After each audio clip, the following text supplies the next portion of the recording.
여러분 안녕하십니까. 아침에 매일경제 뉴스 길잡이 이상훈입니다. 오늘도 한꺼풀 더 깊이 들어간 뉴스를 전해드리겠습니다. 먼저 일면 기사들이 준비되어 있습니다. 매일경제신문 일면 기사 중에는 이 기사가 눈길을 잡았습니다. 세계 최초 5G, 한국 어젯밤 전격 상용화. 세계 최초인 거는 이해가 되는데요. 밤에 최초로 했다는 거예요. 사연이 좀 있습니다. 이동통신사 밤 11시 1호 고객 개통을 했습니다. 원래 이 5G 세계 최초를 놓고 우리와 미국 업체들이 경쟁을 벌였는데 원래는 미국 쪽에서는 이달 11일 정도에 개통을 할 것이다. 이렇게 예정이 돼 있었거든요. 그런데 그 사이에 우리가 먼저 하면 우리가 세계 최초가 되는데요. 그런데 미국 쪽에서 당장이라도 할 수 있다. 이런 얘기가 좀 나왔습니다. 그래서 우리 쪽에서 좀 서둘러서 어제 밤에 1호 고객 개통을 해서 세계 최초 기록을 세웠다. 이동통신 이런 경쟁도 벌어지고 있습니다. 자, 이번엔 한국일보 보시죠. 어제 끝난 4.3 보궐선거 얘기를 하고 있습니다. 범여권 겨우 건진 1승이다. PK 표심은 싸늘했다. 이렇게 돼 있습니다. 어제 결과를 보시면요. 더불어민주당과 정의당의 단일 후보였던 창원 성산의 여영국 정의당 후보가 500여 표 차. 신승입니다. 간신히 이긴 거죠. 그리고요. 통영 고성에서는요. 한국당의 정정식 후보가 당선이 됐습니다. 그래서 1승 그리고 1패 각각 주고받았습니다. 장관 후보자 낙마정국 표심이 작용한 듯 하고요. 투표율은 51.2% 역대 재보선 사상 최고를 기록했습니다. 그만큼 관심을 받았다는 거죠. 미니 보선임에도 불구하고 보역 지지층이 총결집한 것 아니냐 이런 분석도 나오고 있습니다. 자, 이번엔 조선일보 보시죠. 외교부 미적되는 사이 탈북자들이 추방이 됐답니다. 북한에서 벗어나 여기 있습니다. 중국 넘어 베트남 중부 지역까지 탈출했지만 6명 가운데 3명이 체포됐습니다. 그래서 중국으로 추방이 됐다 그래요. 그런데 현지 베트남 군 지휘관이 이들을 발견을 해서 신원 보증할 사람이 전화 주면 한국에 보내겠다. 이렇게 우리 외교당국에 연락을 취했는데 연락받은 외교부 기다려라. 시간을 보냈습니다. 그러자 36시간 만에 중국으로 추방이 됐다. 이렇게 된 내용입니다. 좀 문제가 있어 보입니다. 마지막으로 한겨레 보겠습니다. 역시 일면 톡 기사로 어제 보궐선거 소식을 전하고 있고요. 제목은 정의당 노회찬 지역구서 극적 역전승이다. 이렇게 돼 있고요. 옆에 기사 보시죠. 제주 4.3 사건 71년 만에 국방부와 경찰 수장이 첫 유감 그리고 애도를 표명했다. 어제입니다. 어제 제주에서 관련 행사가 있었죠. 여기에서 국방부와 경찰 관계돼 있죠. 첫 유감과 애도를 표명했다. 그래서 상당한 의미가 있다. 이렇게 기사를 전하고 있습니다. 자, 지금까지 일면기사 짚어봤고요. 오늘도 네 분 패널 나오셨는데요. 한 분씩 소개해드리겠습니다. 먼저 윤영걸 전 매경닷컴 대표 나오셨고요. 조대진 변호사, 김윤철 경희대 교수, 변환봉 변호사 자리하셨습니다. 안녕하세요. 안녕하세요.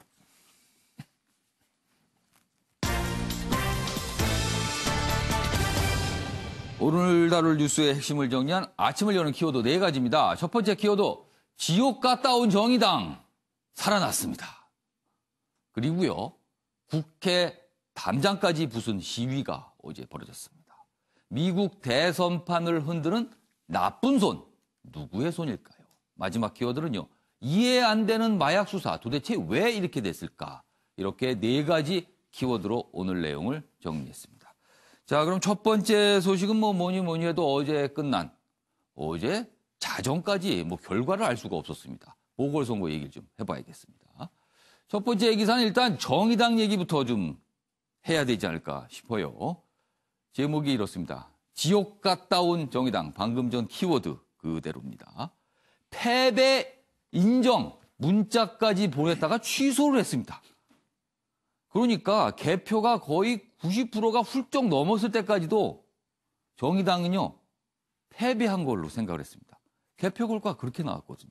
그런데 막판에 야구로 치면 거의 9회 말 홈런을 친 셈이 돼버렸어요. 그래서 이런 일이 벌어졌습니다. 한국당 후보의 10%포인트 차 뒤지다가 마지막 투표함 2개를 열었는데 여기서 대역전극이 벌어져서 결국에는 정의당의 여영국 후보가 당선이 됐다. 이렇게 됩니다. 표차는 불과 504표로 지금 나오고 있습니다. 국회의원 선거에서 504표는요. 거의 같다고 보는 숫자입니다. 거의 같은 표. 그러나 한 표라도 많으면 승리를 하게 되는 거죠. 자, 그럼 여기서요. 어제 보궐선거 2곳에서 있어서 당선자가 2명이 등장을 했는데요. 국회의원 선거입니다. 각각 당선자들의 이야기 들어보도록 하겠습니다. 보시죠. 국회로 가서 가장 진보적이고 개혁적인 원내 교섭단체를 구성해서 민생개혁을 반드시 주도하도록 하겠습니다. 국회개혁을 반드시 주도하겠습니다. 이것이 바로 노회찬의 정신을 구하라는 것이고 통영과 고성의 경제를 살리는데 적합한 인물이라는 생각을 하셨기 때문이라고 생각합니다. 통영 고성을 살기 좋은 도시, 관광객이 찾고 싶은 도시로 만들겠습니다. 네. 두 후보 전 당선 소감이죠. 여영옥 후보는 그냥 신승, 진짜 죽다 살아날 정도의 그런 결과를 받았기 때문에 굉장히 뭔가 흥분된 상태에서 얘기를 하는 모습이었고요. 반대로 정정식 후보는 좀 표차가 있게 이겼기 때문에 좀 차분하게 말을 하는 모습, 약간 다른 모습이 좀 보였습니다. 자, 윤영걸 전 대표님. 네. 일단 어제 창원 성산 정의당 후보의 당선이었는데요. 이 얘기부터 좀 해보죠. 창원 성산은 원래 정의당 텃밭으로 알려져 있습니다. 그렇죠. 진보적인 지역으로 알고 있어요. 그런데 정의당이 사실상 고전을 한 거예요. 엄청난 고전. 네. 이런 이유가 나온 게 왜 그럴까요?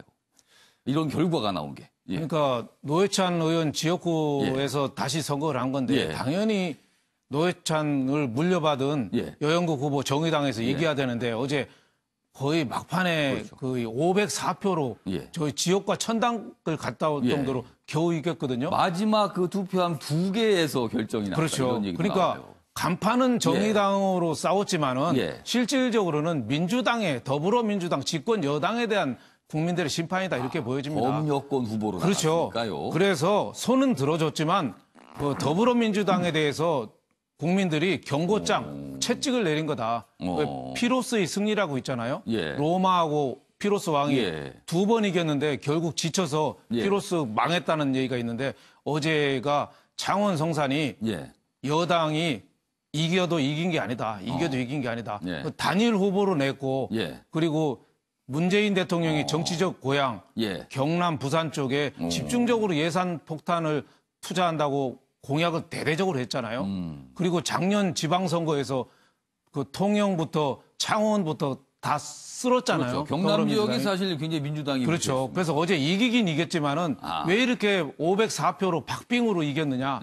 그건 전 집권당에 대한 경고장 의미가 굉장히 강하다고 봅니다. 그래서 지금부터라도 쇄신하고 혁신하고 국민의 마음을 좀 열고 들어라. 그래서 경제가 어려워진 거 탈원전하면서 그 두산중공업이 탈원전의 가장 큰 피해자거든요. 그 창원 그쪽에 납품업체들이 굉장히 많이 있어요. 그러니까 경제 쪽 그리고 이번에 장관 임명하는데 여러 가지 구설수 뭐 이런 거에 대한 종합적인 그 판단이 내렸다고 봅니다. 아직 자유한국당 지지로 돌아서지는 않았지만은 지금 집권당에 대한 그 불신의 저는 표시라고 봅니다. 그러니까 민심이 다른 정당으로 그 지역이 창원 성산에 옮겨갔다고 보기는 어렵지만 그렇다고 계속 유지하고 있는 것도 아니다. 이런 말씀이시네요. 네네. 알겠습니다.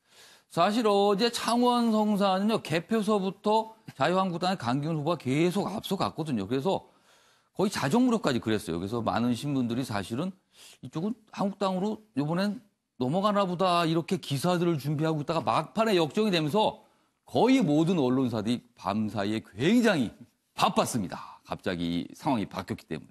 그래서 오늘도 보면 그와 관련된 기사들이 꽤 있습니다. 자, 그럼 이번 선거의 결과를 놓고 과연 정치적으로 어떤 의미가 있을까? 특히 각각의 당대표들에게는 어떤 정치적 의미를 갖는지 그 내용을 좀 지금부터 다뤄보겠습니다. 첫 번째 기사입니다. 중앙일보는 이렇게 내용을 다루고 있습니다. PK 무승부 혈투였다. 어제 결과를 일단 무승부 혈투로 묘사를 했고요. 민주당엔 민심 경고, 그리고요. 황교안 여기 이 당대표에게는 시험대 통과다. 이런 의미가 있다고 전했네요. 자, 국회의원 보선 1대1이다. 정의당 여영국 내내 지지다 막판의 역전. 이 의미는요. 여당에 보다 겸손하라는 메시지다. 인용해서 이렇게 분석을 했고요. 황교안 측근 정점식 당선을 시켰는데요. 뭐 이것도 의미가 이제 한국당 입장에서 있다는 거고요. 정의당은 진보 성지인 창원을 수성했다. 이런 의미가 있다. 이렇게 분석을 하고 있습니다. 관련 기사 하나 더 있습니다. 보시죠. 한국일보입니다. 뭐 뒤지던 여영구 개표율 99.98%대 역전, 정의당 지옥서 천국으로 99.98 이런 수치는요. 무슨 금의 순도, 황금 순도 얘기할 때 뭐 이런 애나 보는 것 같은데 여기에 또 등장을 하는군요. 이렇게. 아무튼 이 정도로 막판까지 결과를 알 수 없었다. 이런 묘사고요. 요 내용입니다. 여기 있습니다. 우리가 다룰 내용은요. 황교안 1승 1패 첫 시험 때 통과했다. 창원의 원룸, 창원 원룸 선거 올인을 했는데 체면 칠해는 일단 한 거다. 그리고요. 이해찬 더불어민주당 대표 경제 실정, 청와대 인사 참사 등 악재 속 일단 최악의 성적표는 면했다. 범여권 단일 후보를 통해서 일단 거기서 1승을 거뒀으니까 최악은 피했다. 이런 얘기고요. 그리고 손학규 바른미래당 대표 참패로 리더십의 치명타. 이렇게 돼 있습니다. 바른미래당은 창원 성산에 후보를 냈는데요. 득표율이 5%에도 미치지 못했습니다. 그래서 참패로 리더십의 치명타 아니냐 이렇게 한국일보는 분석하고 있습니다. 자, 그럼 여기서 어제 선거가 끝난 뒤 결과가 다 나온 뒤 뭐 당대표들 여러 가지 얘기를 했거든요. 2명의 당대표 영상으로 준비되어 있습니다. 보시죠. 지금 이 정부에 대한 엄중한 심판을 하신 것으로 생각합니다. 우리 자유한국당에게는 무너져가는 민생을 살리고 또 경제를 회복하라고 하는 숙제를 주었다고 생각을 합니다. 창원의 민생 경제를 살리는데 그 누구보다도 최선을 다하겠습니다. 여영국 국회의원과 함께 정의당 국회 민생 개혁에 박차를 가하는 강력한 견인차가 될 것입니다. 이정미 대표는 어제 저 박빙의 승부를 지켜보면서 거의 진 줄 알았던 선거가 막판에 이제 역전이 되면서 뭐 이렇게 부둥 껴안고 뭐 눈물을 흘린 듯한 그런 모습까지 어제 사실 언론에 이제 포착이 됐었는데요. 자, 그럼 각각의 정당, 특히 이제 각각의 당대표들에게 과연 이번 보궐선거는 어떤 의미를 갖는지 지금부터 좀 질문을 좀 드려보겠습니다. 조대진 변호사. 네. 일단 이해찬 더불어민주당 대표에게 이번 보궐선거의 결과 1대1이 됐습니다. 어떤 의미를 가질까요? 사실상 악재가 되게 많았죠. 선거 예. 전에 그 청와대 인사에 관련된 부분에 있어서도 말이 있었고 또 김의겸 대변인에 관련된 문제도 있었기 때문에 여러 가지 불리한 상황 속에서 선거가 치러진 것 같습니다. 근데 하지만 이제 뭐 엄중한 경고라고까지 보기에는 너무 지역구가 두 개였으니까 뭐 국민이 심판했다 뭐 이렇게까지 얘기하는 황교안 대표의 얘기는 뭐 타당하지 않을 것 같긴 한데. 그건 야당 대표의 어떻게 보면 주장이겠죠. 근데 다만 그래도 민심이 경고를 보낸 부분에 대해서는 겸허히 받아들여야 된다고 생각을 합니다. 왜냐하면 어쨌든 1대1이라고는 하지만 그 하나는 단일화된 상태에서 이겼기 때문에 명백하게 말하면 민주당에서는 후보를 내지 않은 걸로 봐야 되거든요. 그렇기 때문에 그럼에도 불구하고 진보 진영의 그 성지라고 불리는 데서 자유한국당이 선전을 해버리는 이 부분은 자유한국당이 딱히 이쁘지는 않더라도 민주당도 이쁘지는 않다라는 걸 명확하게 보여준. 아까 윤영걸 교수님 잠깐 말씀하시는 게 민심이 이동을 하지 않았지만 그렇다고 뭐 계속 있을 것 같지도 않다. 이런 지금 상황인 거예요, 그러면은. 예, 그렇습니다. 그래서 지금 물론 이제 야당이, 자유한국당이 그 국정 동력에 있어서 뭐 예. 여당과 정부에 그 힘을 실어주지 않는 부분이 있기는 하지만 그렇다고 하더라도 민주당이 전국 주도 장악력을 명확하게 보여주지는 못하고 있는 부분도 있고 또 경제 부분에 있어서는 뭐 할 말이 없는 건 또 사실이거든요. 그러니까 이런 부분들을 비춰봤을 때 그런 경고로는 볼 수 예. 있을 것 같습니다. 내년이 총선이다. 예. 그렇기 때문에 이 작은 판에서도 우리가 잠깐 맛을 보여줄 테니 정신 차리지 않으면 내년에 그 표는 자유한국당으로 이쁘든 안 이쁘든 갈 수도 있다라는 사인을 보낸 거라고 저는 보여집니다. 그러니까 민심이 말한다. 지금 두 곳에 선거 봤는데 봤지. 내년 총선 때 잘해야 돼. 뭐 이런 건가요? 네, 그런 걸로 보여지고요. 그렇기 때문에 맛을 보여준 그러니까 절묘한 민심이 보여준 절묘한 선택이라고 보여집니다. 항상 선거 결과가 나와서 이제 언론이 분석할 때 보면 대한민국 민심은 항상 절묘하다. 절대 한쪽에게 절대적인 힘을 주지 않는다. 뭐 맨날 이런 분석이 참 많았는데 그만큼 민심이 무섭다는 거겠죠. 자, 이번에는 한국당 황교안 대표에게 이번 보궐선거 결과 어떤 의미일까? 변환범 변호사, 어떤 의미입니까?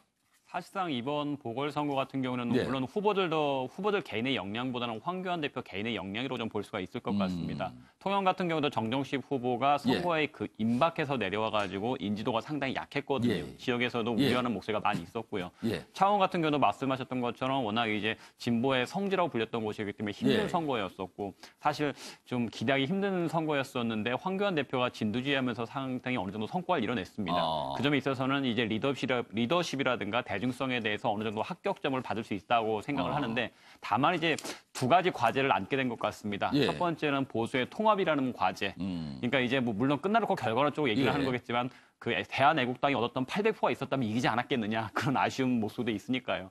어쨌든 보수 통합에 대한 목소리를 생각할 수밖에 없는 상황이 됐었을 것이고 두 번째로는 보수가 강조하는 또 하나의 품격에 대해서 생각을 해야 될 것 같습니다. 선거 마지막에 오세훈 전 시장이 예. 유세를 하면서 이제 노회찬 전 의원에 대해서 조금 예. 부적절한 말씀을 하셨었죠. 예. 일단 그것이 뭐 일각에서는 그 말 듣고 뭐 시원하다, 잘했다, 틀린 말은 아니지 않느냐라고 말을 하는 분도 있었지만 어쨌든 고인에 대한 예는 아닐 수가 있습니다. 보수가 갖춰야 할 품격에 대해서 이제 고민을 하셔야 될 것 같습니다. 통합과 품격을 어떻게 풀어야 나가야 하느냐. 그것이 황교안의 색깔을 보여주는 것이 아닌가 생각을 합니다. 그러니까 일단 시험 때는 통과한 것 같지만 그 시험 때를 지나서 남아있는 과제, 품격과 통합이라는 과제가 남아있는데 그 과제가 만만치 않다. 지금 그 얘기네요. 자, 김철 교수님께서는 손학규 바른미래당 대표. 현장에 그 창원에 아파트까지 구해서 아주 진두지휘를 했습니다. 그런데 결과는요. 5%가 안 되는 득표율입니다. 이 정도 결과면 참담하다고 할 수 있을 것 같아요, 사실은요. 글쎄요, 뭐 당내에서는 예. 이제 10%를 이제 뭐 일부 의원이 10% 기준으로 해서 뭐 어떻게 해야 되는 거 아니냐는 얘기를 했었죠. 그런 이야기를 했는데 예. 사실 창원 성산에서 바른미래당이 10%를 기준으로 한다는 거는 뭐 말이 안 되는 거고요. 처음부터 좀 어려웠던 건가요? 뭐 다 보이는 선거판에서 무슨 10%를 가지고 그 얘기를 하는지. 예, 거기에다가 뭐 당대표로서 뭐 어떻게 또 안 내려가 있습니까? 예. 그렇죠. 황교안 대표도 내려와 있고 예. 이해찬 대표도 왔다 가고 뭐 이런 판국에. 예.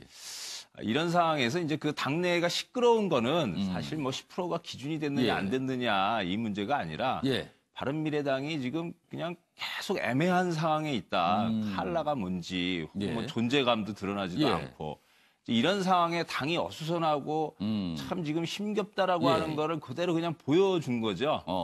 사실 뭐 그 힘겨움 때문에 이 손학규 대표를 이제 또 이렇게 내세웠던 거였거든요. 바른미래당은. 근데 뭐 이번 보궐선거에서는 워낙 기본적으로 바른미래당의 당세가 없는 이제 그 한계가 너무나 명확한 지역에서의 선거였기 때문에 예. 뭐 사실은 뭐 이번 선거로 손학규 리더십이 치명타를 받았다라는 거는 뭐 썩 맞는 건 아닌 것 같고요. 오히려 이제 원래 지금 이제 우리가 예. 좀 주의 깊게 봐야 할 부분은 예. 그 뭐 한 의원이 이제 그렇게 이제 막 그 당대표에 대해서 부정적으로 이야기를 하고 예. 또 언론이나 이런 부분에서도 보면은 이번 선거 결과를 갖고 예. 그 바른미래당이 애초에 10% 얻을 수도 없고 뭐 5%도 얻기도 어려운 그런 부분이었는데도 불구하고 리더십이 치명타 입었다 이런 이야기를 하거든요. 이거는 뭐냐면 예. 확실히 손학규 대표의 예. 이 시대가 갔구나. 이제 그런 시대는 아니다. 그래서 역할이 이제 당세를 키운다라기보다는 당세를 키울 어떤 당내의 체제 정비라든지 이런 거를 다독이는 부분의 예. 역할 이런 걸 좀 생각하셔야 되는 거 아닌가 이런 생각이 들었습니다. 그 내용에서 여기 지금 한국일보의 저 기사의 거의 끝부분에 이 손학규 대표에 관한 얘기가 있어요. 이 아랫부분 좀 잡아주시죠. 맨 마지막 부분입니다. 창원에 거처를 마련하며 선거 지원에 올인했던 손학규 바른미래당 대표는 이날 이재한 후보가 3.57%의 득표율에 그치면서 거취는 물론 정계 은퇴까지 고민해야 될 처지다. 이렇게 분석을 하고 있습니다. 바른미래당 입장에서는 굉장히 뼈아픈 기사일 수도 있겠네요. 이런 내용들은요. 알겠습니다. 뭐 그런 가운데 윤영골 전 대표께는 마지막 질문 드릴게요. 네. 선거 관련해서. 막판에 여러 가지 일이 있었습니다. 네. 어차피 이제 저희가 결과를 받아들었으니까 결과로입니다만 1대1이라는 이 결과에 막판에 불거졌던 어떤 변수들이 영향을 좀 크게 줬을까?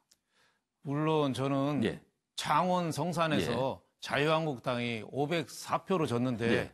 막판에 예. 그 마음 관리, 유권자의 마음 관리에 자유한국당이 실패했다고 봐요.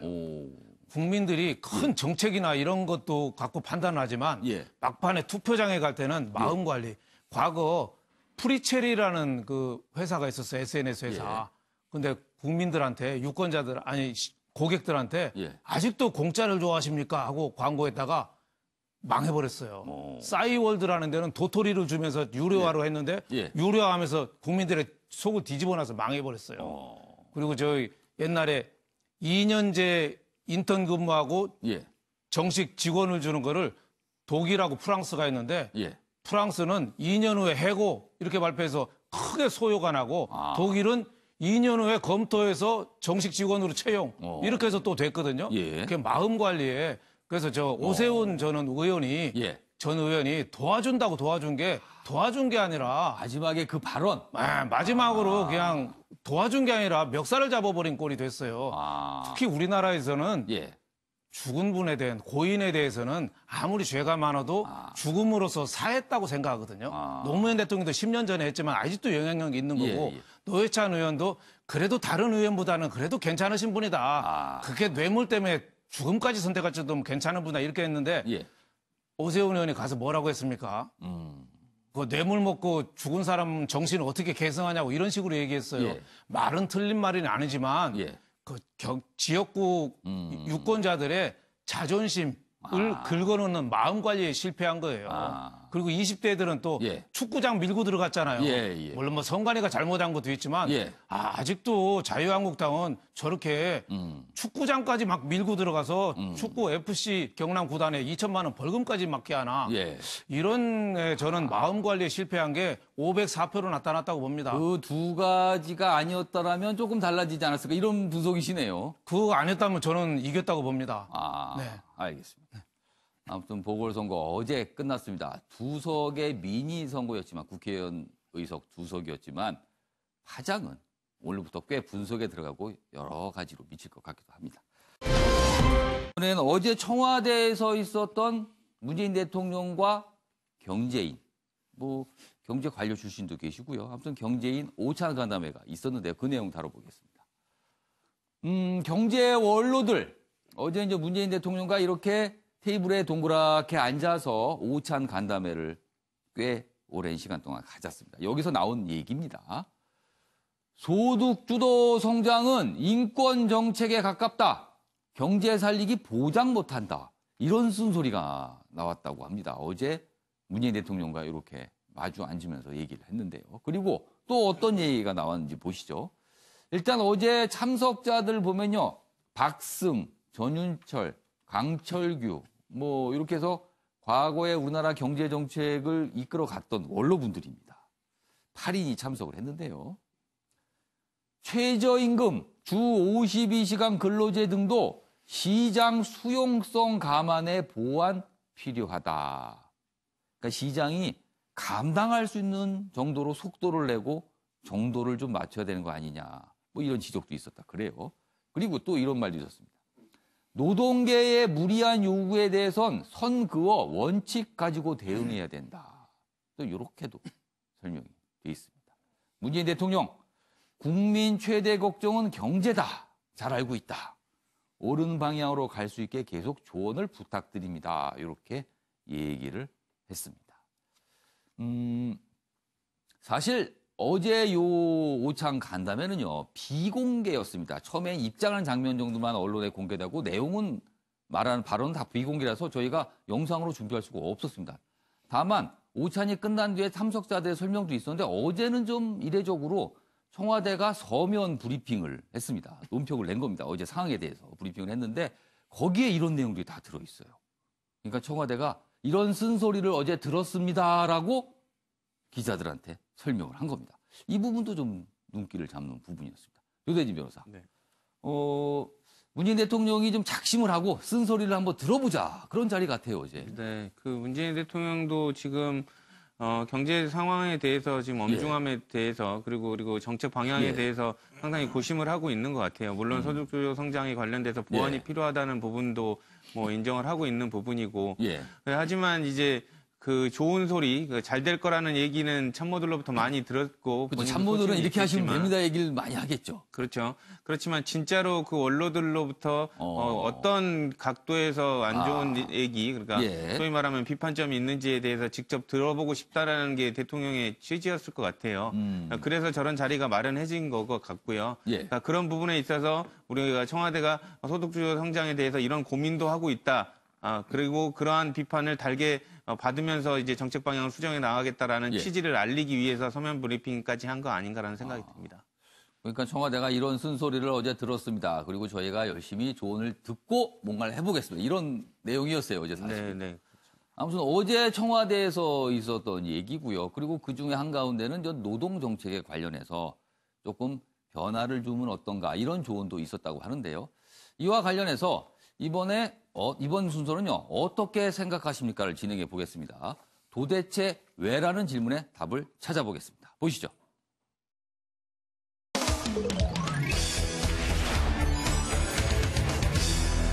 오늘 어떻게 생각하십니까? 어제 국회에서 민주노총의 시위가 있었는데요. 그 과정에 국회 담장까지 무너졌습니다. 굉장히 좀 격한 시위 모습이었는데 그 내용을 좀 다뤄보겠습니다. 기사 2개가 준비되어 있고요. 그 사이 네 분 패널께서는 의견을 좀 적어주시기 바랍니다. 첫 번째 기사입니다. 국회 담장 부수고 경찰까지 폭행한 민노총. 이렇게 제목이 달려 있어요. 탄력 근로제 확대 반대 등 요구를 하고요. 그런 요구를 하면서 시위가 벌어졌습니다. 국회 진입 시도하며 폭력 시위를 벌였다. 이렇게 되어 있습니다. 여기 내용 좀 자세히 더 보시죠. 여기 빨간 네모로 돼 있습니다.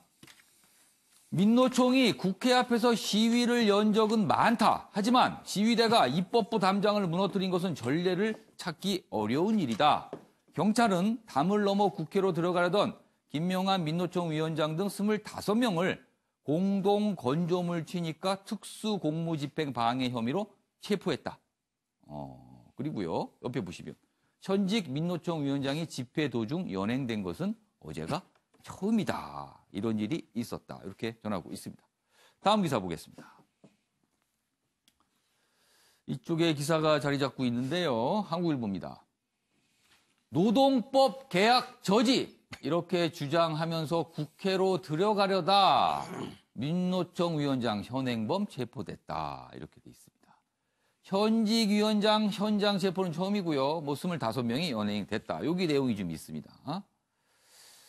민주노총 어제 이 시위를 벌이는 분들이요. 오전 10시 45분쯤 국회 환경노동위원회 고용노동 소위를 참관하겠다며 국회로 들어가려 했지만 경찰이 제지하자 국회 울타리를 무너뜨리고 담장을 넘는 등 경내 진입을 시도했다. 그리고 그 과정에서 연행이 됐습니다. 그런데 어제 밤에 이 연행된 25명은 모두 석방이 됐습니다. 조사를 받고요. 그 내용입니다. 그러면 어제 상황 저희가 일단 영상으로 보고 이어가도록 하겠습니다. 보시죠. 어제 국회 오전 상황입니다. 지금 경찰과 지금 민주노총 시위대가 대치를 하고 있고요. 그리고 뭐 여러 가지 이제 구호도 외치고 있고 이런 모습이었어요. 초기에는 뭐 이 정도 모습이었어요. 대치하는 상황. 그런데요. 보시죠. 이 과정에 국회 앞에 이렇게 쳤던 담장이 다 쓰러졌습니다. 지금. 원래는 저게 하얗게 담장이 있어야 되거든요. 그런데 몸싸움을 뭐 거세게 하다 보니까 이게 다 무너져 버려갖고 경찰들이 지금 몸으로 저렇게 지키고 있고 일부는 남아있고 일부는 뜯겨 나갔습니다. 그러니까 어제 경찰과 민주노총의 대치 상황이 얼마나 격렬했었는지를 보여주고 있습니다. 자, 요 상황 어떻게 생각하시는지 일단 김인철 교수님부터 좀 들어보겠습니다. 예. 어떻게 생각하십니까? 이게 뭐 노동계가 많이 화가 나 있어요. 예. 지금 뭐 경사노예도 잘 안 되고 있고 이게 제가 지금 청와대가 이렇게 정무 능력을 발휘를 못하는가 그 노동계를 좀 어떻게 이렇게 화난 사람 살살살 달래가지고 좀 정책적인 합의도 만들어내고 이래야 되는데 뭐 보면은 좀 그런 시도 자체가 이렇게 좀 충분치 않은 것 같습니다. 그냥 이렇게 화내라. 워낙 사회적으로 노동이 이제 고립되어 있으니까 별거 아쉬운 건 너희지 뭐 이런 태도로 좀 접근하고 있는 거 아닌가 생각이 들고요. 그런 가운데 저렇게 앞에서 뭐 결국 뭐 민주노총도 뭐 생각이 없었겠습니까? 저렇게까지 하는데 뭐 비합리적이거나 이런 사람들이어서 저런 건 아니고 이제 결국 그게 이제 쌓여가지고 이제 화로 나타난 건데 좀 이제 달래주기를 좀 원했던 건데 이제 그런 부분이 없고 이 담장 무너진 것 같고 이제 뭐 이렇게 뉴스가 나오고 그러는데 사실은 저 뭐 지금 국회 개혁하자고 그럴 때 저 담장 없애자고 하는 이야기 많이 나옵니다. 뭐 저도 한 15년 전부터 저 얘기하던 건데 국민들이 왔다 갔다 편하게 얘기하고 뭐하고 할 수 있는 만민광장 같은 것도 국회 안에 만들어라 이래야 되는데 들어갈 때 맨날 검문 검색하고 뭐 이제 이런단 말이에요. 그러니까 워낙 이제 욕을 많이 먹고 사람들이 미워하니까 이제 해칠까봐 그런 거겠죠. 근데 좀 뭐 담장도 없애고 그랬으면 저런 문제도 안 생길 문제고 참관을 하겠다고 했던 건데 왜 제지를 했는지 좀 이제 잘 이해가 안 가는데 다만 어쨌든 민주노총 차원에서도 저런 모습을 보이면은 국민적인 여론이 안 좋아지지 않겠습니까? 그러니까는 뭐 그 탄력 근로제에 대해서 반대한다 그러면 좀 뭐 국민정책 포럼이라든지 뭐 이런 걸 열어가지고서는 좀 국민적 설득력을 갖고 오히려 좀 호소를 하고 그렇죠. 토론을 벌이고 좀 뭔가 정책적인 이 사회적 기반들을 만들어가지고서는 가야지 저렇게 자기들끼리만 모여가지고 앉아서 저렇게 집회하다가 치고 들어가겠다라고 하면 저걸 누가 좋게 보겠습니까? 그래서 그런 맥락이나 이런 부분들이 보도되는 것도 아니고 그래서 전 좀 신중하게 접근해야 되는 문제 아닐까? 어쨌든 그리고 청와대는 어쨌든 좀 노동계에 대해서 좀 정치력을 발휘할 필요가 있어요. 그래서 그런 부분에 대해서도 좀 아주 좀 깊게 생각을 좀 해주기를 바랍니다. 이런 어떤 대치 국면이나 이제 폭력 상황이 발생을 하게 되면요. 그 이유는 사실 굉장히 좀 묻히게 되고요. 그 모습 자체가 부각되는 게 또 전실이 하거든요. 어제 상황도 사실은 여러 가지 주장이 있을 수 있습니다. 그렇지만 저런 과격한 모습이었기 때문에 또 이렇게 오늘도 많은 언론들이 또 지적을 하고 보도를 하고 있는 상황입니다. 자, 변호범 변호사 어떻게 생각하십니까? 지금 말씀하신 말에 비춰서 저는 좀 생각을 해봤는데 이제 조선일보 같은 경우에는 폭력 시위 자체에 좀 많이 중점을 뒀던 것 같습니다. 그리고 한국일보에서는 노동법 개혁이라는 얘기를 하면서 이분들이 무슨 얘기를 하는지 조금 들어보려고 하고 있는 것 같습니다. 이유에 대한 설명을 좀 했어요. 근데 사실 그 이유에 대해서 보더라도 이제 탄력 근로제 확대, 그러니까 주 52시간제 관련된 문제이고 최저임금에 대해서 그 체계를 좀 개편하자라는 것에서 또 반대한다는 입장입니다. 사실 주 52시간과 최저임금제는 기업들과 자영업자들이 상당히 많이 부담을 느끼고 있거든요. 지속적으로 보완에 대한 요구를 하고 있습니다. 국회에서도 받아들일 수밖에 없는 상황입니다. 근데 거기에 대해서 그걸 논의하는 것 자체가 노동법 개혁이다. 자신들의 주장만 너무 강변하고 있는 것이거든요. 그러니까 거기에 대해서 만약에 그 기업과 자영업자들이 최저임금 주 52시간 너무 힘들다라고 얘기하면 그렇지 않다라고 뭔가 얘기를 해야 되는데 아니다. 절대 건드리면 안 된다. 우리는 무력시라도 불사해서 그것을 지켜내겠다라고 한다라면 그분들이 말하는 내용조차도 있어서 과연 이것이 납득할 수 있는 것이냐 충분히 제대로 설득을 못했다고 생각합니다.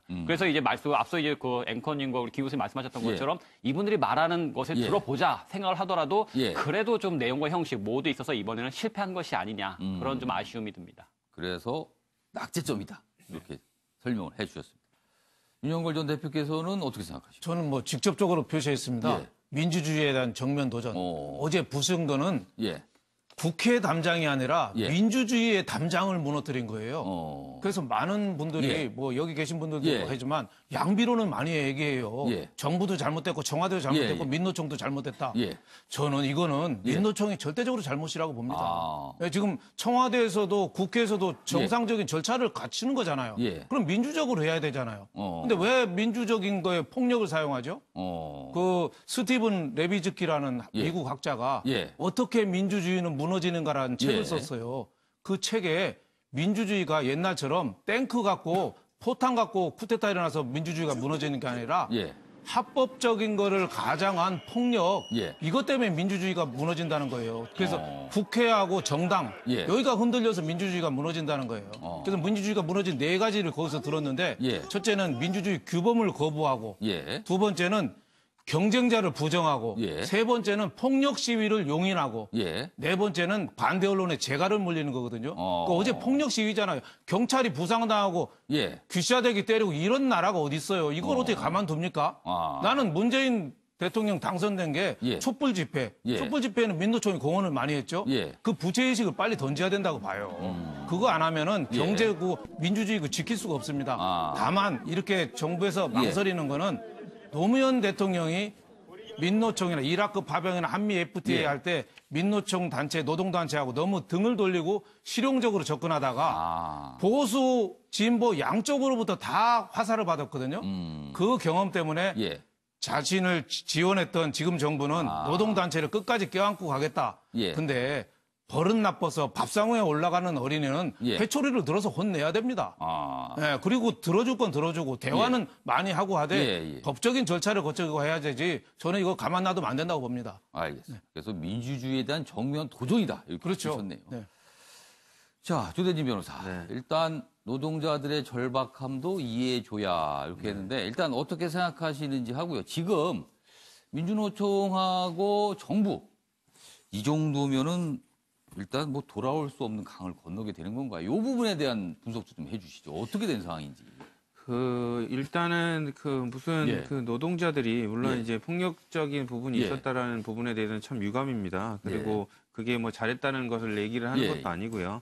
근데 마치 이제 일부 언론에서는 무슨 이 노동자들이 깡패처럼 처음부터 난동 부린 걸로 이렇게 기사를 잡아놨는데 이건 옳지 않다라고 예. 보여지고요. 이 사람들이 노동자들이 들어갈 수 있는 예. 기회가 있고 면담의 기회가 있고 여러 예. 가지 주장할 수 있는 기회가 충분히 주어져 있었다면 이렇게 과격한 행동을 하지 않았을 텐데 그럼에도 불구하고 이제 뭐 일부 행위가 부적절했다는 예. 거에 대해서는 그 지적을 하고 싶습니다. 예. 그렇지만 이제 단순히 모든 것이 다 순조로운 상태였다면 예. 담으로까지 넘어가려는 시도를 했겠냐 이런 부분도 알아봐줘야 될 것 같고요. 예. 다만 이제 민주노총도 아까도 말씀 주셨지만 상황에 맞게 융통성에 맞게 본인들의 주장이 어느 정도 조정될 수 있는 가능성을 좀 열어두고 정부랑 좀 예. 조정을 해야 될 것 같고요. 지금 현 정부가 그 어느 정부보다도 노동자들 편을 많이 들어주지 않습니까? 그러니까 친노동 정부라고 통하고 있어요. 네네. 그래서 예. 아까 뭐 윤영열 대표님께서 버릇없는 아이는 회초리를 들어야 된다. 그 예. 표현은 뭐 얘는 동의는 하지는 않지만 그래도 어느 정도 뭐 이렇게 너무 무리한 요구를 하는 예. 부분에 있어서는 정부가 그런 중재안을 낼 수밖에 없었던 그런 마음까지는 조금 노동계도 좀 이해를 해줘야 되지 않나 그런 생각은 근데 해봅니다. 지금 정부와 민주노총, 특히 뭐 노동계가 여러 단체가 있습니다. 민주노총과 정부는 사실 이 의견이 좁혀지지 않고 있는 것 같아요. 그래서 지금 저는 이제 개인적으로 생각을 해볼 때 아까도 예. 말씀드렸지만 뭐 좁혀지지 않는 그 간극은 분명히 있다고 보여집니다. 하지만 근데 정부는 노동자들의 의견만 다 들어가지고 전국 운영을 할 수 있는 건 국정 운영을 할 수 있는 건 아니거든요. 예. 그렇기 때문에 그런 노동자들의 그 요구 그리고 또 자영업자들의 그런 힘든 상황까지도 조율을 해야 되는 입장이라는 부분을 좀 어느 정도는 좀 이해를 좀 해줬으면 해줬으면 좋겠습니다. 예. 절박함도 있지만 이해를 좀 해줘야 되는 측면도 있는 거 아니냐 이런 네, 말씀이시네요. 알겠습니다. 이번에는 저희가 이 기사를 이제는 사회 기사로 좀 분류를 했어요. 김의겸 전 청와대 대변인 얘기인데요. 정치 기사가 아니라 사회 기사로 분류하는 경향이 많이 늘었습니다. 보시죠. 사실은 이 상가 건물에 뭐 투자를 했다, 뭐 금액이 얼마다 이런 게 좀 논란이 돼서 잠잠해지는가 했는데요. 대출 과정에 대한 문제 제기가 계속 나오고 있습니다. 그래서 그 내용입니다. 서울신문입니다. 자, 일단 자유한국당에서 이런 얘기가 나왔습니다. 김의겸 건물 내 가게 4개뿐이다. 김의겸 건물 안에 상가, 그러니까 가게가 있는데 그거는 보면 4개밖에 없다. 그래서 대출을 받을 때도 요 4개를 기준으로 받아야 했다. 이런 얘기고요. 반면에 이제 대출을 해주는 국민은행 측은요. 아니다. 가게 10개다. 그래서 10개를 기준으로 대출을 해준 것이다. 4개이냐 10개이냐 문제는요. 이 대출 금액의 문제가 달려 있거든요. 이런 주장이 좀 맞서고 있고요. 자료 분석 후 조사 가능성 열어놓은 금감원이다. 이렇게 돼 있습니다. 그래서 이른바 지금 한국당을 중심으로 이건 특혜 대출 아니냐. 뭐 이런 의혹 제기가 있어요. 여기 보시면 한국당 4개를 10개로 대출 서류 조작했다. 이렇게 주장하고 있습니다. 그러나 국민은행 그런 거 아니다. 창고 5개, 사무실 1개 임대 가능하다. 그러면서 10개로 가능하다. 이렇게 주장을 한 거예요.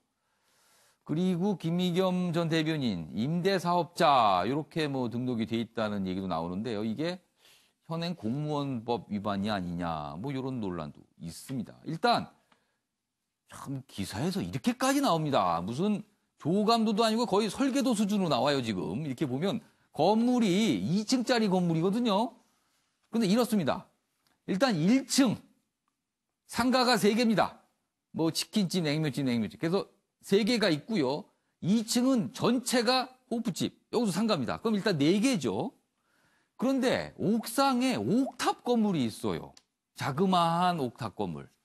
뭐 한 15제곱미터 정도 규모인데 거기를 1, 2, 3, 3개 상가로 간주를 했습니다. 그래서 여기가 또 3개가 추가.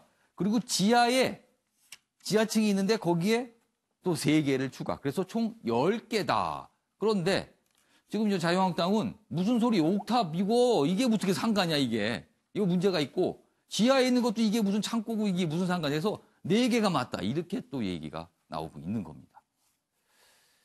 참 저희가 별걸 다 자세하게 좀 설명드렸는데 힘듭니다. 제가 처음에 이게 무슨 그림인가 이해하기가 힘들었는데요. 아무튼. 자, 배랑분 변호사. 네.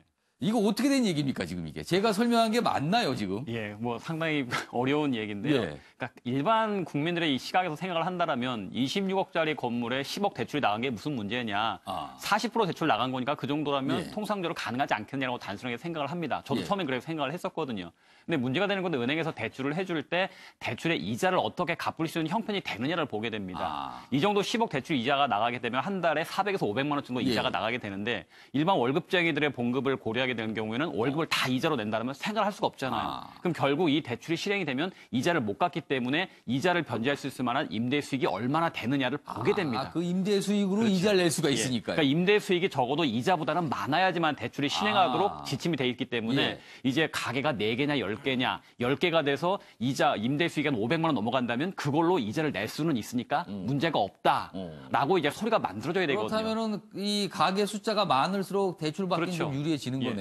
이제 가게 숫자가 10개가 되면은 임대 수익이 500만 원이 넘어가니까 그 돈으로 고스란히 이자를 내릴 수가 있기 때문에 이것이 부실 대출화 될 염려가 없다.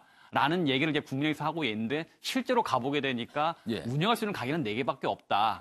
더구나 또 거기가 재개발 단지가 지정돼 있기 때문에 사무실이나 창고를 누구 와서 임대할 수 있는 상황은 전혀 안 된다. 말이 안 된다라고 얘기를 하는 거죠. 예. 그리고 또 사실 은행에서 담보대출로 5천만 원이라도 대출을 받으려면 아시겠지만 직원들이 나가서 실사를 하게 됩니다. 예. 과연 실사 과정에서 이렇게 쪼개기 10개 나눠서 임대할 수 있는 상황이 되는 걸 인지를 못했을까. 이거는 보통 금융계에서 취급하는 대출과는 너무 다른 점이 많이 있거든요. 그러다 보니까 이건 특혜 아니냐. 그야말로 부실한 서류를 제공해서 사기 대출을 받은 게 아니냐라는 의혹이 나올 수밖에 없는 상황입니다. 김시호 교수님, 이게 좀 핵심이요. 사실 이 대출을 해준 국민은행 지점장이 김의겸 전 대변인의 뭐 고등학교 동문 뭐 이런 증명도 나왔고요. 그리고 상가 3개로 인정받은 이 옥상에 있는 옥탑 건물. 이게 무슨 옥상 한 구석에 자리 잡은 무슨 창고 같은 건데 여기를 어떻게 상가 3개로 인정할 수가 있느냐. 뭐 이런 논란이에요, 사실 핵심은. 예.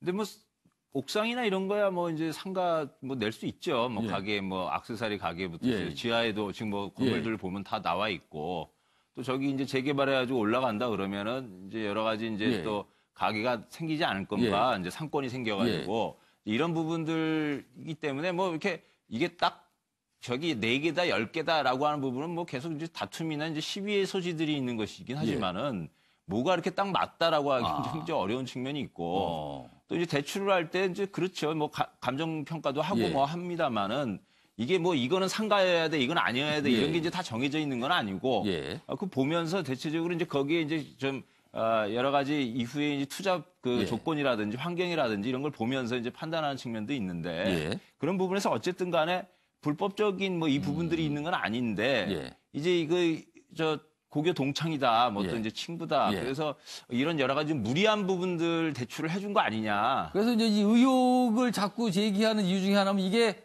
평범한 사람이 이런 건물을 가지고 은행을 갔을 때 이렇게까지 대출을 받을 수 있겠느냐 이런 물음에서 시작이 됐어요. 아니 근데 그거는 또 그렇습니다. 이게 평범한 사람과 뭐 사실 지금 뭐 이제 사퇴를 해가지고 실업자 신세가 됐습니다만 사실 직업이나 이런 부분으로 신용등급도 다 나눠갖고 갖고 있는 게 은행이잖아요. 그래서 지금 뭐 평범한 사람이 가갖고 저렇게 받을 수 있었겠냐. 김의겸 전 대변인은 평범한 사람 아니죠, 사실은. 평범한 사람이 아닌데 저런 대출을 받았다고 해갖고 또 문제가 생긴 거 아닙니까? 그래서 이제 뭐 그렇게 접근할 등의 문제는 아니고 이제 직업이라고 하는 부분도 이제 자산으로 평가를 하니까요. 그래서 그런 부분들을 고려했을 때 이제 어쨌든 또 한편으로는 그 저기 전 대변인의 친구분도 그렇고 지금 얼마나 그 불법 뭐 대출 혹은 특혜 대출 이런 게 맨날 정치적으로 문제가 됐습니까? 그러니까 그런 부분들을 생각을 못했을 리도 없을 거고 그래서 그렇게 무리한 뭔가 자기의 다 이제 변호할 논리라든지 이런 부분들이 있는 상황에서 한 거겠죠. 뭐 결국 그 불법도 아닌 거고 기본적으로. 그래서 어쨌든 지금 굉장히 이제 시비 소지가 있고 뭐 하기 때문에 이런 부분들에 대해서 뭐 분명한 해명을 해야 되는 것은 이제 해야 되는 상황 아닌가 생각이 듭니다. 그래서 뭐 금감원도 뭐 조사 가능성이 있다 뭐 이런 얘기까지 나오고 있는 상황이다 전해드렸습니다. 이게 이제 부동산 투자와 관련된 것은 복잡합니다. 저희가 그냥 이렇게 집 그림까지 해서 소개를 좀 해드렸습니다. 자, 이번에는요, KT 채용비리 의혹입니다. 뭐가 계속 나와요. 계속. 그 내용입니다. 보시죠. 중앙일보 기사인데요. 검찰 KT 채용비리 의혹 이석채 전 회장 소환 조사를 했습니다. 어제 상황입니다. 김성태 의원의 딸 특혜 채용 아니냐 이런 의혹 계속 불거졌었죠. 그 점에서 시작이 됐는데 특혜 채용 의혹으로 볼 수 있는 인물들이 계속 그동안 늘어났습니다. 그러자 이석채 전 KT 회장을 검찰이 소환 조사했다. 이 내용입니다. 유대진 변호사. 이 수사는 어떻게 보면은 이런 관련된 사람이 많이 늘어난다면 굉장히 커질 수도 있을 것 같아요. 네, 그렇습니다. 지금 뭐 아직 뭐 정확하게 언론에서 이제 확인됐는지는 이제 체크를 해봐야 당사자들은 일단 그런 일 없다라고 부인을 하고 있긴 합니다. 부인을 하고 있고 그리고 KT 채용 비리가 일부 그 지금 언론 보도된 거 말고도 더 많이 있다라는 그런 또 언론 기사들도 있었거든요. 그런데다가 또 지금 뭐 김성태 의원이 직접 관련된 그 서류를 사장에게 전달했다라는 이런 보도도 나오고 있기 때문에 지금 뭐 전방위적으로 지금 관련된 수사들이 진행 중이고 또 이석채 회장의 그 뭐 사실상 오른팔 왼팔이었던 사장과 전무들도 지금 다 구속돼 있는 상황 아닙니까? 그렇기 때문에 지금 사실상 칼날은 김성태 의원과 이석채 회장에 관련된 부분이 혹시 연결고리가 있는지에 관련된 것으로 향하고 있다라고 보는 것이 타당할 것 같습니다. KT 채용 비리요. 과거에도 KT는 참 논란이 많은 민간 기업입니다. 민간 기업. 민간 기업임에도 불구하고 이렇게 논란이 되는 이유. 윤영권 전 대표님. 왜 그럽니까? 왜 그렇겠습니까? 왜 그럽니까? 주주들이 뽑지 않고 권력에서 뽑았기 때문에 뽑은 회장은 KT 회장은 하루만 해도 자발적으로 나갈 수가 없대요. 너무 좋아가지고. 너무 좋아서요? 너무 좋아가지고. 연봉도 뭐 수십억이 되고 스톡옵션 하면 수십억이 되고 하여튼 그 직원들의 영향력이나 이게 그래서 정통부 장관하는 것보다 KT 사장하고 고르라면은 KT 간다는 거예요. 그럴 정도로였는데 근데 역대 민간 기업인데 고릅니까? 만약에 둘 중에 하나를 예. 골라서 간다면은 예, 예. 장관보다 KT 회장을 간다고 하죠. 그 자리가 더 좋다. 그렇죠. 권력에서 지정을 하니까. 과거에 정권 바뀔 때마다 예. 과거에 남중수 사장이라든지 예. 모든 사람이 제 발로 잘 걸어 나간 적이 없었어요. 예. 그러니까 권력에서 낙점하니까 그 이석재 옛날에 장관했던 사람 아니에요. 그 노는 물이 큰 사람이에요. 그 KT 회장으로 만족을 하지 않은 거죠. 다른 제2의 도약을 위해서 예. 정치권하고 끊임없이 줄을 대고 연결을 했던 거죠. 의혹이죠, 그냥 의혹. 그렇죠. 의혹이죠. 예. 예. 그렇다 보니까 예. 부정 채용 예. 여기에 대한 유혹도 많았고 예. 실질적으로 지금 뭐 밑에 직원도 구속도 되고 그랬잖아요. 그러니까 조금 KT 회장치고는 예. 너무 좀 담대하고 너무 똑똑했다. 지금 KT 직원들이 하는 얘기예요. 너무 그리고 야심이 많았다. 그러다 보니까 지금 저 지경에 이르렀다. 물론 뭐 아직 뭐 혐의가 그렇죠. 드러난 아직 것도 뭐 아직 없고 확인된 지금 건 아닙니다. 조사 중입니다만은 예. KT나 포스코나 이렇게 주인 없는 회사들, KTNG도 그렇고 그러니까 과거에 정부가 갖고 있었던 회사. 그걸 민영화 시켰는데 주식만 민영화했지 마음으로는 아직 민영화가 안 된 거죠. 마음으로 민영화가 안 됐다. 그러니까 권력이 아예 손을 떼고 했어야 되는데 아직도 관여를 하다 보니까 예. 정치 지향적이고 정치인들 자녀들 취업 얘기가 계속 나오는 거 아니냐 이런 생각이 듭니다. 알겠습니다. 아무튼 요새 참 검찰 수사가 많습니다. 그리고 어떻게 보면 굵직굵직한 수사들이 많은데 이것도 그 가운데 하나가 아닌가 합니다. 자, 이번에는 이쪽 제 옆에 화면을 좀 봐주시죠. 유시민 노무현 재단 이사장과 관련된 내용이 오랜만에 등장을 했어요. 이렇습니다. 일단 서울시 선거관리위원회가 어떤 유권 해석을 내렸어요. 한 언론사가 유시민 이사장과 관련해서 지금 유튜브 방송을 하고 있죠. 그러면서 유튜브 방송을 통해서 뭐 수익을 거두고 있죠. 그리고 그 수익은 지금 뭐 노무현 재단으로 들어가서 뭐 쓰인다 그러는데 아무튼 수익을 거두고 있는데 그렇다면 그게 괜찮다고 인정을 받았어요. 그런데 그거는 유시민 이사장이 정치인이 아니다. 정치를 하지 않을 것이다라기 때문에 선관위가 괜찮은 거라고 인정을 해준 거거든요. 그런데 만약에 훗날 유시민 이사장이 정치를 하게 되면 어떻게 되는 겁니까? 그 돈 문제는. 이렇게 물어본 거예요. 그거에 대한 답변입니다. 정치 활동을 하지 않는 자가 슈퍼챗, 이거 유튜브에 뭐 실시간으로 이게 후원금을 받을 수 있는 장치인데요. 슈퍼챗으로 수익 활동을 하고 향후 정치 활동을 재개해도 출마 제한 규정은 없다. 괜찮다. 이렇게 해석을 한 겁니다. 그러니까 이게 처음에 논란이 됐던 게 사실은 홍준표 전 대표의 TV 홍카콜라와 유시민 이사장의 알릴레오 두 가지 다 유튜브를 통해서 방송을 하고 후원금도 모금을 하는데 유시민 이사장 쪽은 후원금 모금 이런 게 괜찮다. 그리고 홍준표 전 대표는 안 된다. 이래서 이게 좀 논란이 됐었거든요. 그런 상황에서 추가로 유시민 이사장이 훗날 정치를 하더라도 후원금 지금 받는 거는 문제가 없다. 이런 유권 해석이 나온 겁니다. 그래서 홍준표 전 대표 입장에서는 이런 유권 해석은 뭐지라고 생각할 수도 있을 상황인 것 같아요. 사실은요. 자, 변형동 변호사. 네. 이건 좀 어떻게 해석하세요?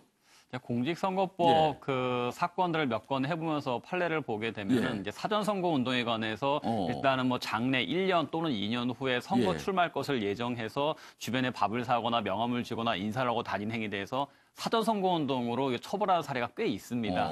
그러니까 법원에서 볼 때는 이 우리나라 국민들 중에서 유시민을 정치인으로 생각하지 않으시는 분들은 없을 것 같거든요. 물론 절대 정치 안 한다. 절대 안 하겠다. 이렇게 얘기해요. 라고 하지만 우리나라 역대 대통령 중에서도 정치 은퇴 선언하시고 다시 복귀하셔도 대통령이 되신 분들도 있고 정치인이라는 것은 자기 의사보다는 어쨌든 주변 환경에 따라서 계속 황이 바뀔 수밖에 없는 것인데 본인이 은퇴 선언을 했다고 해서 정치인이 아니니까 그렇게 해도 된다.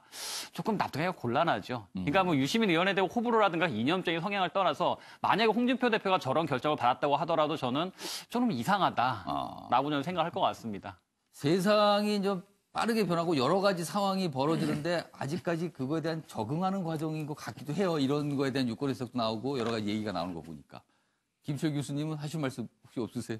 네, 아니 근데 지금 굉장히 그 범주가 달라서요. 그 사회적인 영향력이나 이런 부분은 좀 정치적 그렇죠. 그 영향력이라서 정치적 영향력이 비슷한데, 있는 것 같죠. 이제 그냥 단순하게 정기 은퇴 선언을 했느냐 안 했느냐의 문제가 아니고 지금 알릴레오는 지금 유시민 이사장의 개인 그 방송이 아니라 이제 재단이라고 그렇죠. 하는 이제 재단 이름으로 예. 걸고 나오고 있습니다. 그래서 이제 그 개인에 대한 정치 후원금식으로 이제 되지도 예. 않는 거고 예. 또 그다음에 이제 뭐 굳이 또 얘기하자면은 저 홍준표 전 대표는 정당 정치를 하고 계시는 거고 지금 저 유시민 이사장은 시민 정치를 하고 계시는 거죠. 그러니까 정치권이 아닌 외곽에서. 그렇죠. 그래서 이제 전혀 이제 다른 부분들이 있고요. 그리고 이제 뭐 그 말씀드린 김에 좀 이야기를 하자면요. 예.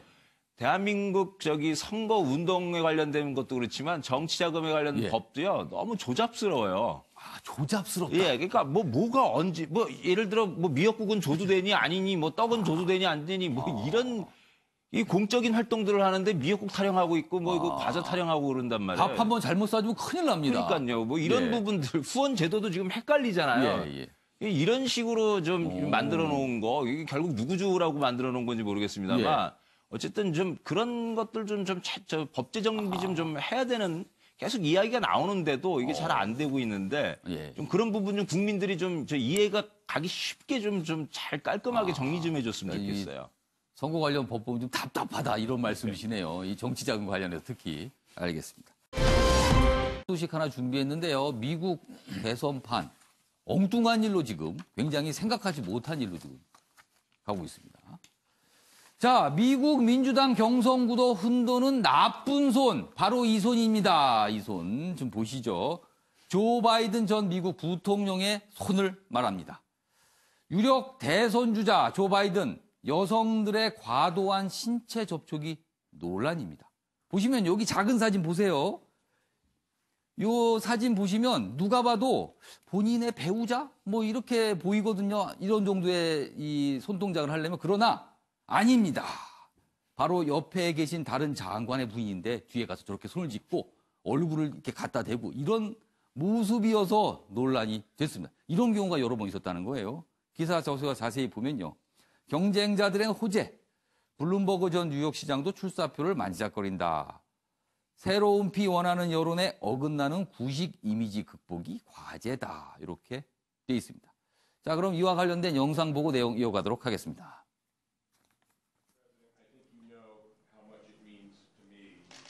자, 지금 보시면 저렇습니다. 저렇게 손을 짚고 저렇게 또 뭘 갖다 대요. 오. 그리고 항상 보면요. 어떤 여성들을 만나서 인사할 때 조금 이렇게 접촉 수위가 높습니다. 조금. 그런데 저게 뒤늦게 미국에서 꽤 논란이 되고 있어요. 그렇게 이마를 갖다 대기도 하고요. 그렇습니다. 네. Joe Biden put his hands on my shoulders, get up very close to me from behind, lean in, smell my hair, and then plant a slow kiss. I was actually more offended by his statement than what he did because I feel like that is A, not accepting any responsibility. B, we all know that he does that. 네, 저런 일이 논란이 되면서 민주당의 유력 대선 주자였었지만 지금 굉장한 위기를 맞고 있습니다. 윤영걸 전 대표님. 네. 왜 저런 행동을 할까요? 뭐 습관일 수도 있는데, 좀 과도해 보이는데요. 좀 과도하죠. 예. 뭐 옛날에는 뭐 통용됐을지 몰라도 지금은 미투라든지 이런 수준이 그 성에 대한 거리에 대한 그런 기준치가 높아졌는데 굉장히 좀 과도했는데 조 바이든이 문제는 민주당의 자기 선거에서 유력 주자라는 점이죠. 그래서 지금 제일 신나는 사람이 아이러니하게도 트럼프 대통령이에요.